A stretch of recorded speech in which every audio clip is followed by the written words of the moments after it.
Hi friends, welcome back to me favourite cinema ప్రపంచం. ఈ రోజు అయితే విష్ణు గారిది మోస్ట్ అంబిషియస్ కన్నప్ప రిలీజ్ అవుతుంది, పాన్ ఇండియా రిలీజ్. ఆల్రెడీ వాళ్ళు చేయగలిగినంతా చేశారు ఈ సినిమా గురించి. అండ్ ఈ సినిమా హర్యానా వివియానాతో ఓపెన్ అవుతుందని చెప్పేసి FDFS ద్వారా మేము చూసాం. అండ్ చాలా పాజిటివ్ టాక్ అయితే రన్ అవుతుంది. ముఖ్యంగా సెకండ్ హాఫ్ చాలా నిలబెట్టింది ఈ సినిమాని. అండ్ ఈ సినిమాలో మీకు తెలుసు చాలా star studded cast, stalwarts అందరూ యాక్ట్ చేశారు. ప్రభాస్ గారు, అక్షయ్ కుమార్ గారు, మోహన్ లాల్ గారు, చాలామంది మంచి స్టార్ క్యాస్ట్ ఉన్నది సినిమాలో అయితే. సో ఈ సినిమా ఖచ్చితంగా మంచి సక్సెస్ అవ్వాలని, టాలీవుడ్కే కాదు పాన్ ఇండియా వైడ్ మంచి సక్సెస్ అవ్వాలని కోరుకుంటున్నాము. అండ్ కన్నప్ప విషయానికి వస్తే తను ఒక హంటర్ ఫ్యామిలీ, చెంచు ట్రైబ్కి సంబంధించిన హంటర్ ఫ్యామిలీ. శ్రీకాళహస్తి దగ్గర ఉట్టుగూరు వాళ్ళ ప్రాపర్ బేస్ అని మేము చూసాము.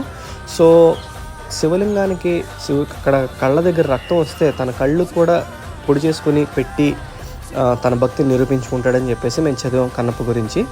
అండ్ కన్నప్ప కథ మీద ఇది 5వ 6వ సినిమా మంచి హిట్ అవ్వాలని కోరుకుంటున్నాం.